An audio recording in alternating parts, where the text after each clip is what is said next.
nos pareció propicio recordar aquel trágico acontecimiento y por eso trajimos la entrevista que tuvimos con el capitán de navío Guillermo Spinelli, historiador, quien nos habló del accionar de la Armada Argentina en el conflicto bélico. Y esto nos contaba. Gracias, Guillermo, por compartir con nosotros esta mañana. Gracias por la invitación, Liliana. Bueno, cuando nosotros hablamos en general de la Guerra de Malvinas, y digo en el popular, uno tiene mucho más conocimiento qué pasó con el ejército en tierra, qué hizo la Fuerza Aérea, pero de Malvinas, salvo el hundimiento del General Belgrano, del crucero General Belgrano, no se tiene mucho conocimiento, digamos, cuál fue el despliegue que realizó la Armada Nacional. Sí, en parte está dado porque finalmente, a partir de que se tiene que defender a las Islas Malvinas de la venida de la flota inglesa, la flota se va integrando en una fuerza de tareas que se llamó la 79. Ahora decime, ¿cómo llegan las primeras tropas a Malvinas? El desembarco. El desembarco, decís vos. Sí, el desembarco, bueno, también fue naval. Evidentemente hubo fuerzas de ejército, pero fueron transportadas sobre todo por la Armada Argentina.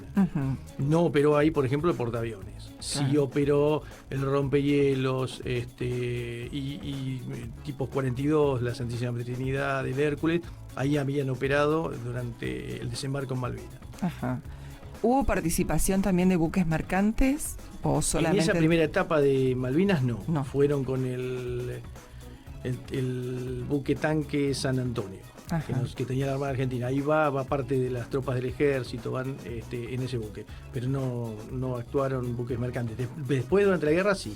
Bueno, como te decía, teníamos nosotros, o estaban para defenderse las islas, y se integra la Fuerza de Tarea 79. En diferentes grupos, por eso se llama Fuerza Tarea 79, un número, y ese número te da la diferente conformación de ese grupo. En este caso teníamos el 79.1, que era el portaaviones 25 de mayo, el tipo 42, que es gemelo del Sheffield, que después termina hundido por un Exocet, y dos buques de la Segunda Guerra, unos clases Summer o Goering, junto con un petrolero que era el Campo Durán, que era el que les daba el aprovisionamiento. Ese era el 79.1. Después teníamos el 79.3, que era el del crucero General Belgrano. Como buque el más grande o el guía era el crucero General Belgrano, y dos destructores que eran el Bullard y el Piedrabuena. También con otro petrolero que era en este caso el Puerto Rosales. Y yo te estoy hablando de esto hacia el 30 de abril, porque hay diferentes conformaciones. Como la Fuerza de Tarea es una especie de mecano. Pongo un buque, saco otro. Claro, de acuerdo a cómo van dándose las circunstancias. Cómo sean las circunstancias tácticas y cómo se dan también los problemas con los diferentes buques. Quizás tengo una avería, por ejemplo, el buque el Santísima Trinidad tiene que salir de la Fuerza de Tarea, la 79.1, porque sufre una avería en el pie de gallo, que es donde está la hélice.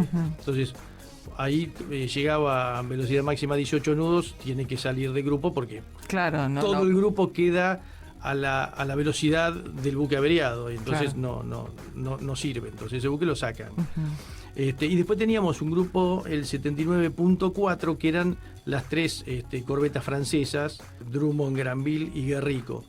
Estos buques son muy bajitos, están hechos para el Mediterráneo, y el radar los detecta, pero mucho más cerca. Entonces estaban preparados para entrar después del ataque del portaaviones, del 79.1, para hacer un ataque antisuperficie a buques aislados o averiados.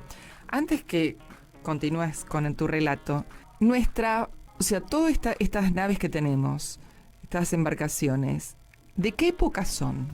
Y como todo, teníamos un poco de acá y un poco de allá. Es decir, tenemos buques. El portaaviones es de la Segunda Guerra Mundial. Era un buque que era inicialmente construido por Inglaterra, después lo compra Holanda, le hace una serie de modificaciones y los terminamos después comprando nosotros, que viene en reemplazo del otro portaaviones que estaba, que era el Independencia. Ahí tenemos el portaaviones. El crucero General Belgrano es un buque que estuvo, por ejemplo, en el ataque a Pearl Harbor. Él soportó el ataque de Pearl Harbor. y salió indemne. El buque tenía el nombre de Fénix. Algunos destructores, como los que he nombrado, el Seguí, el Pi, el Bullard, el Piedra Buena, todos naves norteamericanas que venían de finales de la Segunda Guerra Mundial, todas modernizadas acá, se le habían hecho algunas modificaciones en radares, en sensores, y se le habían agregado los Exocet Manmar 38, dándole una gran capacidad antibuque. Así que decíamos eso. Y después teníamos las vedettes, que eran las tipo 42, que eran dos buques ingleses similares al Sheffield. Hay fotos donde están el Sheffield y amarrado en andana, se llama uno al lado del otro, el Santísima o el Hércules. Claro. Esos buques estaban, porque aparte son los primeros de la serie. El primero es el Sheffield, por eso la clase era Sheffield. Y después salen los dos argentinos. Claro, que son del 70 y pico. Claro, comprados en Inglaterra. En Inglaterra el Hércules y el otro construido acá en Hafne, el Santísima Trinidad. Sí. Bueno, así que teníamos una flota con bastante historia. Sí, y tenemos todavía las tres francesas, que eran las corbetas francesas, que todavía hoy están flotando, funcionando, digamos. Y en Mar del Plata. Sí. Bien. Bueno, estamos acá, en este, digamos, ya los buques desplegados. En este 79 es la Fuerza de Tarea 79. Sí, acá como estaban desplegados. La 79-1 y la 79-4 están al norte de Malvinas. La 79-3, que era con el crucero General Belgrano, estaba debajo, al sur. El crucero tiene la última entrada que tiene, están las fotos, es en Ushuaia. Y ellos quedan al sur. Normalmente se habla de una especie de pinzas. Hablar de una serie de pinzas tácticamente en el mar es erróneo. Lo que se hace es cambiar lo que también se llama azimut, es decir, de dónde viene la amenaza. Si yo tengo toda la misma amenaza de un mismo lugar, le estoy facilitando al enemigo el rechazo de esa amenaza. Si yo vengo de diferente, o mi amenaza es diversificada en diferentes azimutes, ahí le estoy complicando la defensa. Claro. Entonces, lo que está haciendo el crucero General Belgrano en el sur es, más que nada, realizar un movimiento amenazante para que la flota inglesa reaccionase y ahí captara lo que es la parte de inteligencia. ¿Por qué? Porque a la Argentina lo que le faltaba bastante medida es exploración. Claro. Entonces, no teníamos una capacidad de exploración, esa estaba dada por los aviones Neptune y los trackers del portaaviones. Pero siempre estuvimos durante toda la Guerra de Malvinas con un déficit de exploración y no teníamos la posición del grupo de tareas inglés, ya sea el del Invencible o el del Hermes, justamente para atacarlo. Claro. Para atacar algo hay que conocer dónde está. Exactamente. Entonces, conociendo o teniendo ese dato, yo puedo atacarlo, si no es imposible. Y ahí es donde empiezo yo a gastar combustible. Es decir, supongamos que lance un ataque de aviones a los portaaviones ingleses, pero no sepa exactamente la ubicación, dónde están esos buques. Yo tengo que ir a buscarlos, y en ese ir a buscarlos estoy consumiendo combustible, lo que me deja mi portaaviones más cerca de la amenaza de ellos. Porque esto es una especie de... Hay un táctico norteamericano que se llama Howard P. Hughes, que habla de una especie de pelea de pesos pesados medio ciegos. Entonces, el primer golpe hace mucho daño, pero uno a veces lo tira medio en el aire, porque no sabe bien la posición de dónde está. Hay muchas batallas que lo demuestran, sobre todo en el Pacífico, desde Midway hasta Mar del Coral, están todas. Pasa algo similar, no se conoce con exactitud dónde están los portaaviones. A veces se largan ataques que son fallidos, tienen que volver. Y eso, bueno, lógicamente se quería evitar, se conocía toda esa historia, y lo que se estaba buscando era dónde estaba bien la fuerza inglesa.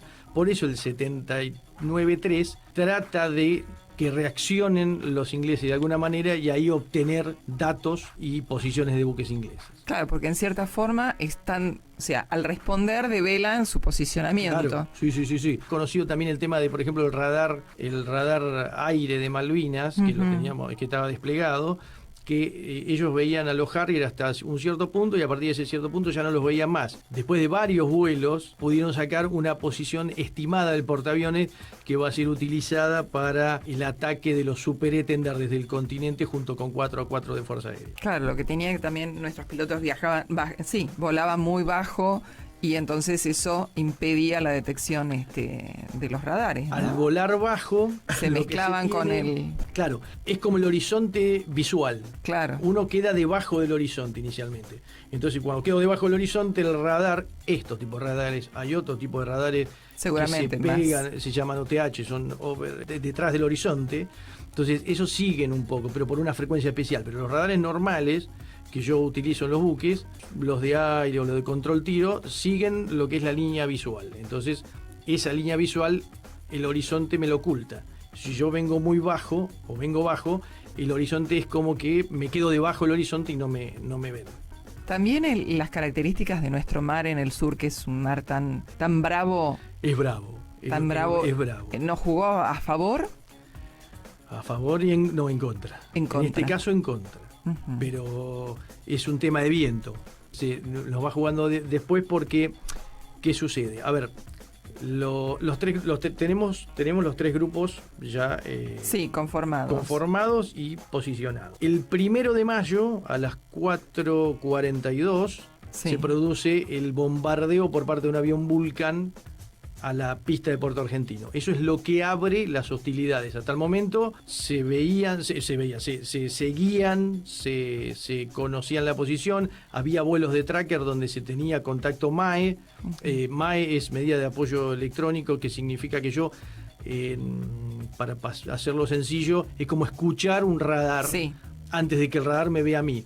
Es el ejemplo que siempre uso es la linterna durante la noche. Uh-huh. Si uno ve a un hombre que viene con una linterna, lo va a ver antes a la linterna del hombre que el hombre con la linterna a uno lo ilumine.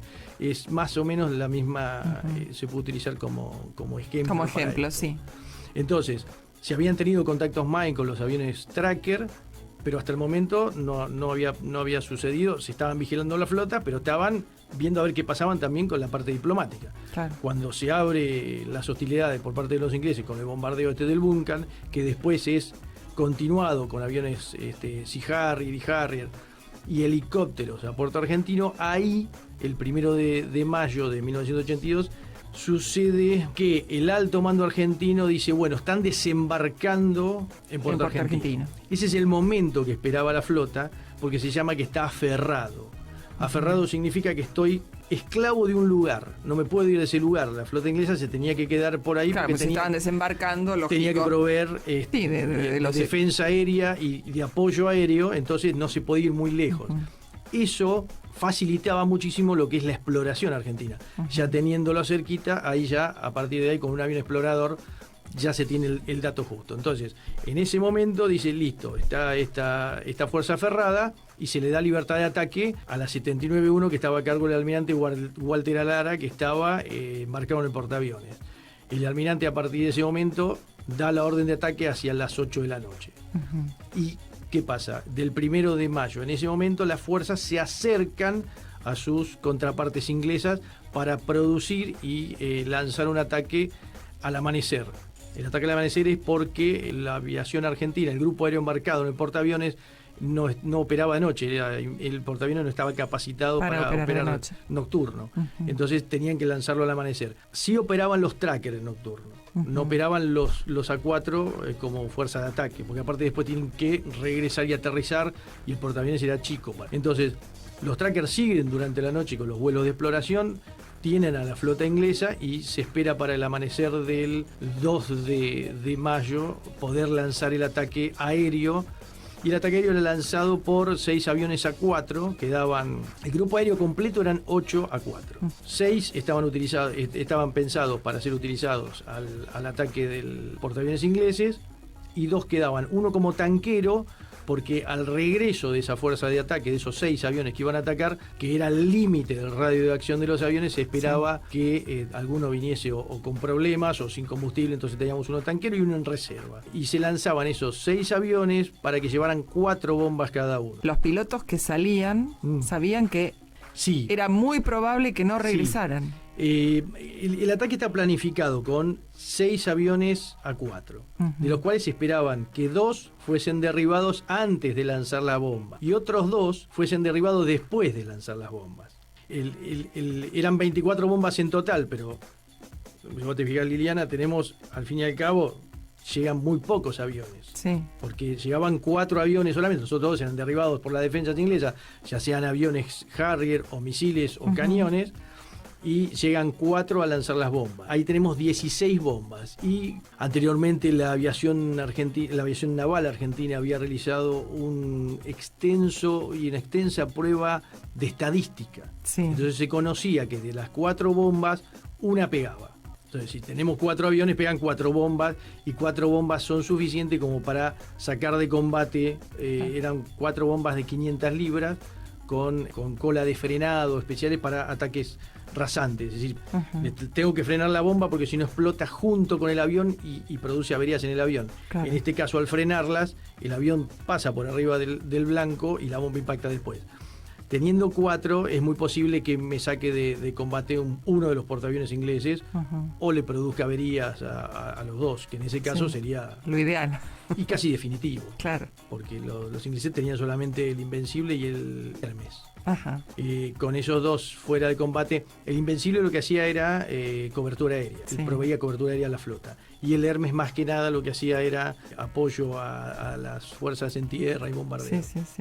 Entonces, eso estaba planificado.